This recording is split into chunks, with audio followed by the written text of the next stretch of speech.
So, I started volunteering at a wildlife refuge recently, and one of the resident animals is awfully weird. So, like I said, I started volunteering there about a month ago. I go in on Sundays and Saturdays for a 5-hour shift and basically just feed the animals, change their water, give medication to the ones who need it, and then discuss miscellaneous work. This is a wildlife refuge though, so the end goal is to return as many of the animals as we can that are delivered to us by animal control back to the wild as possible. So, some animals, for one reason or another, unfortunately can't go back to the wild because of injuries, imprinting, or what have you. These are our resident animals, who are permanent stays at the refuge. On my first day, the lady who runs the place gave me a tour. It's not a big place, maybe the size of a small park, with maybe 2 or 3 dozen animals of all species and all sizes at any given time. She showed me where the raccoons are, where the possums are, where the squirrels are. There's even a one-eyed coyote there as a resident, amongst all things. But then, at the end of the showing, she brought me towards a relatively large building. It was wooden, but about the size of 2 cargo containers side by side, with a pretty hefty padlock and some bolts on the entrance, and what looked like a reinforced beam and walls all around. Most of the buildings that housed the refuge animals were in mild disrepair, only as well maintained as they needed to be, but this one looked like someone was taking care of it and repairing it on a weekly basis, if not more frequent.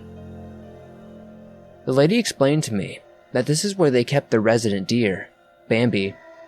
She had laughed at the name, but then I remembered from reading in the handbook that wildlife refuges aren't even supposed to even have deer, let alone make them a resident, since they're so high maintenance and such a hassle to deal with.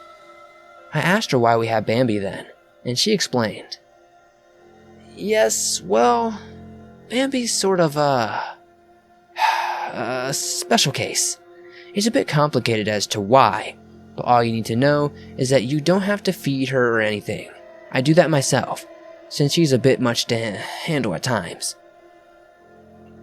Right as she finished her explanation, there was a loud bang from the enclosure that Bambi was housed in. That both looked like and felt like that it had shook the foundations of the place. For a moment, I worried that the walls would collapse and an angry deer would come rushing out. But that thankfully didn't happen. Seemed like she's energetic today. I might need some sedatives when I go in. It wasn't strange for the refuge to use sedatives. They were dealing with wild animals, after all. But my mind was immediately struck with the image of this slightly tubby, middle-aged lady taking down a deer with a tranquilizer rifle, which I laughed about a little to myself. I put my concerns about this deer out of my mind though, and just focused on getting trained for the job. Whenever I was near Bambi's building though, I would sometimes hear what I would assume, based on my naive experience from watching too many nature shows, was a deer call. But it was deeper, almost grumbling, much like a large predator animal would make. Plenty of the animals in the refuge made noises, some almost constantly, but the sounds Bambi's were making were quite unsettling compared to what the other animals sounded like. Again, though, I tried not to worry about it, and my first few days working at the wildlife refuge went fine. Sunday before last, though, I saw something that started to make me a bit more concerned about what was going on with Bambi. The lady who ran the place had explicitly told me that she fed Bambi after we closed up shop, around 6 p.m., because the deer were nocturnal and night eaters. I knew that nocturnal deer existed, so this wasn't too worrisome for me. What was worrisome was that what I saw when I was sitting out in my car after my shift was over, texting a friend about my dinner plan. It looked like the manager was making her way over to feed Bambi, and she was carrying 2 things with her as she approached the enclosure. The first was a tranquilizer rifle, at which point I had a small, nervous chuckle at my previous idea actually ending up being true. And the second thing was a bag full of something that looked deep red and full of liquid. What I saw in the bag was unmistakable, even from the distance I was at. It was a bag full of raw, bloody meat, enough to feed a group of 20 people at a steakhouse with 2 servings each, if not more. Now, I knew that some deer have been shown to eat meat under specific circumstances, so the concept of Bambi having some steak for dinner wasn't that concerned to me. Instead, it was the sheer amount of raw flesh that was being brought in by the manager, and the fact that it seemed to be only food that she was bringing in. I know that the deer can eat meat, but I'm fairly certain that there's no species of deer that eats only meat. They can be omnivorous, but I've never heard of a purely carnivorous deer. Worried that the manager might get mad if she knew I was watching, I ducked under the dashboard and waited for her to go in, and quickly drove off for dinner with my friends, putting the image of that bag full of raw meat from my mind, as I coincidentally enough had some hamburgers to eat.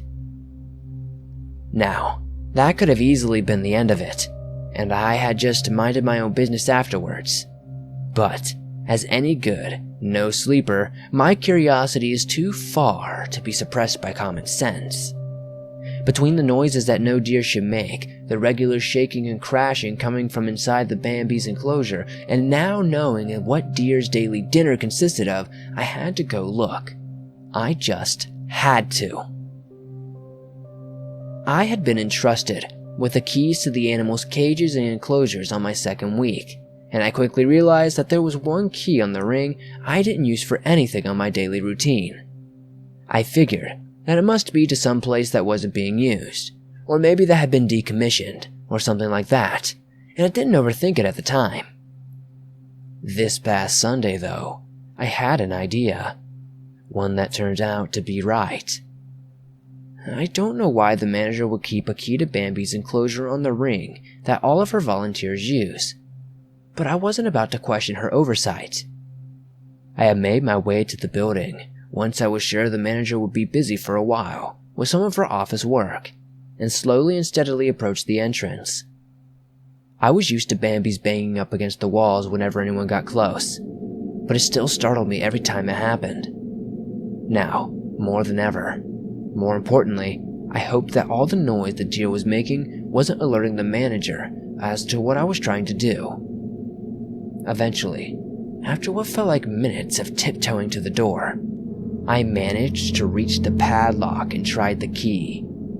It went in on the first try, which somehow didn't come as a surprise to me.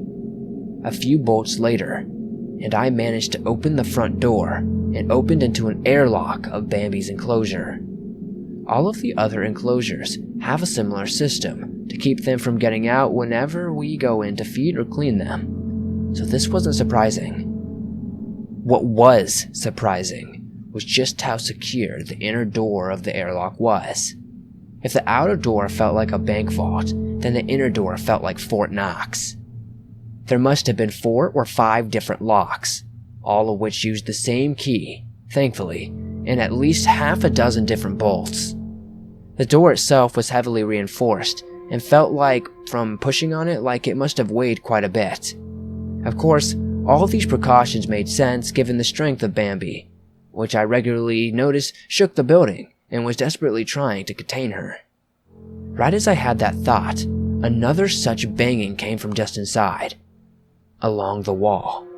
Thankfully, not on the door, which I felt far louder than it normally was from being inside the building. I silently cursed under my breath at the ruckus Bambi was making and started to undo the inside locks. Normally, we're supposed to secure the outer door of the airlock before opening the inner door, but I wanted to keep an escape route, so to say. I didn't have any plan for Bambi breaking out entirely, but I figured out that I would cross that bridge when I came to it. Once all the locks and the bolts were undone, I very, very slowly opened the door, which was just about as heavy as I thought it would be. My heart pounding in my chest from both nerves and anticipation. This stupid deer that had been in the periphery of my mind for the past month would finally be before my eyes, and I was both excited and terrified. The moment I cracked open the entrance, though the smell hit me before I could see anything, I was vaguely aware of it while outside the building, and slightly more so while in the airlock. But once I opened the door, it slammed into me like a big truck. It was the smell of rotten meat, decaying flesh, and all of the nastiness that comes with those things. The buzzing of flies filled the air, as I had to repress the urge to vomit from the stench. Did this deer even know how to finish her dinner? I heard the buzzing of flies, but no other sound from inside. No snorting, no growling, no stamping of hooves. Nothing. On one hand, I was relieved that I wasn't promptly being charged by an angry deer, but on the other hand, I began to worry that she might be getting ready to ambush me. Did deer even know how to ambush people? As I opened the door a bit more, the first thing I noticed were the eyes. The inside of the enclosure was pretty dark. Few lights embedded the ceiling, a number of them broken, being the only things that illuminated the place since it had no windows. That being said, the two deep red orbs on the deer's face looked like they were glowing embers of fire, and felt like they had the ferocity to match. The second thing that I noticed was her mouth. It was stained red, and what I assumed was blood. It looked as though it was continuously frothing, almost making me think of rabies. But we were supposed to put down any animals with rabies, so that couldn't be what this was. The third thing that I noticed were the antlers. I knew that female reindeer could grow antlers, but this was no reindeer. Not by far. In fact, given the general mass and size of the deer in question, I wasn't even sure that she was any species of deer that I knew of all. Have you ever heard of Samson, the draft horse? He was over 7 feet tall and weighed a little over 1.5 tons. I'm pretty sure that Bambi herself was at least a bit larger than Samson, with some extra muscle mass to boot. Everything about the deer screamed predator, from the rippling muscles to the massive hooves, and I'm fairly certain that one should never get the feeling of predator from a deer in the first place. Bambi's antlers began to scratch along the roof as it started to make its way towards me. Its legs, having enough force behind them to vertebrally shake the ground with each step it took. Oh God, it was making its way towards me. I tried to shut the door as fast as I could, but in my fascination with the creature, I had ended up opening it way too far that Bambi had enough time to charge its way over to the lodge and open it with its antlers. At this point, I was cursing all of the curiosity that I'd ever had in my life, and my veins began to flood with adrenaline as I fought for what I may know to be my life. This thing would kill me. If it got the chance, and probably would eat me like whatever meat the manager had been feeding it thus far.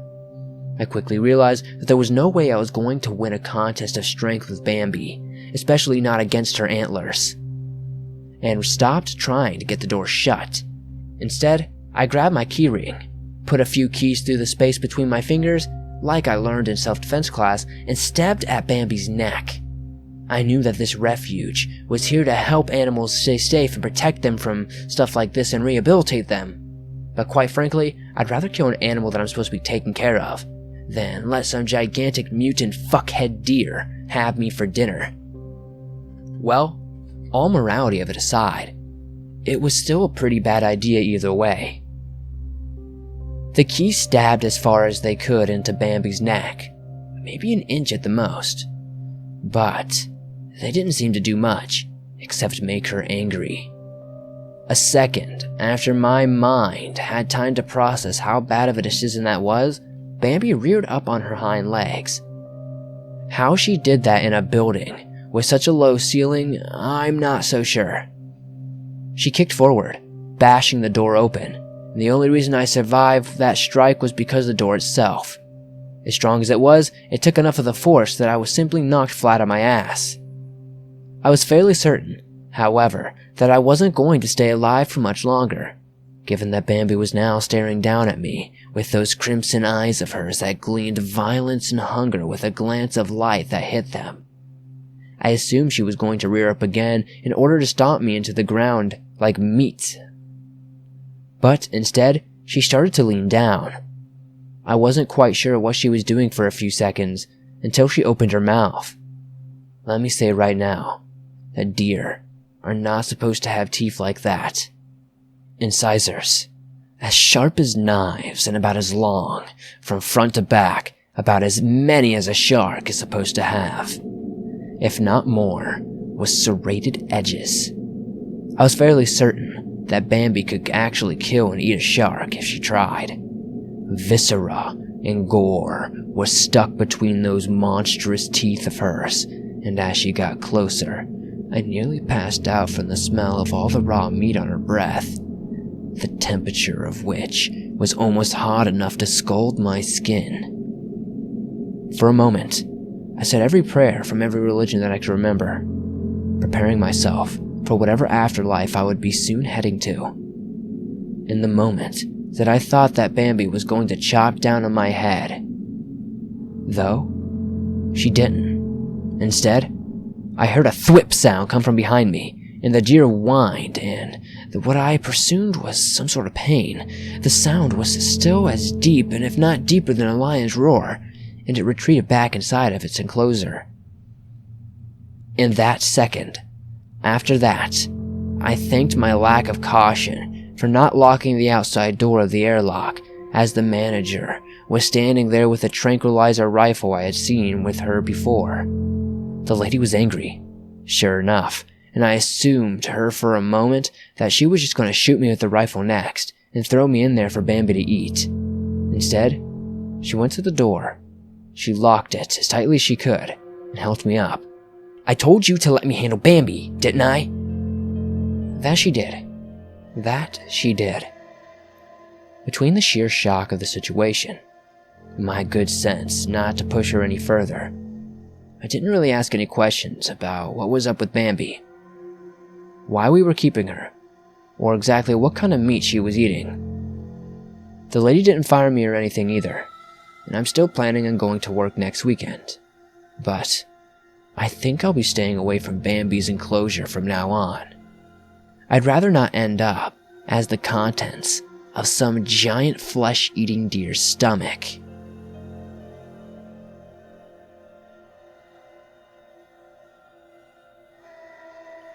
Thanks for watching this video. If you enjoyed this story, be sure to give this video a thumbs up and share it on your social media to help the swamps continue to grow. Much love to MissBrainProblems for letting me read her story. She's a great author, and be sure to check her out. The links to do so will be in the description and pinned comment below. If you have a story that you'd like me to read, be sure to send it to the email that you can also find in the description and pinned comment down below.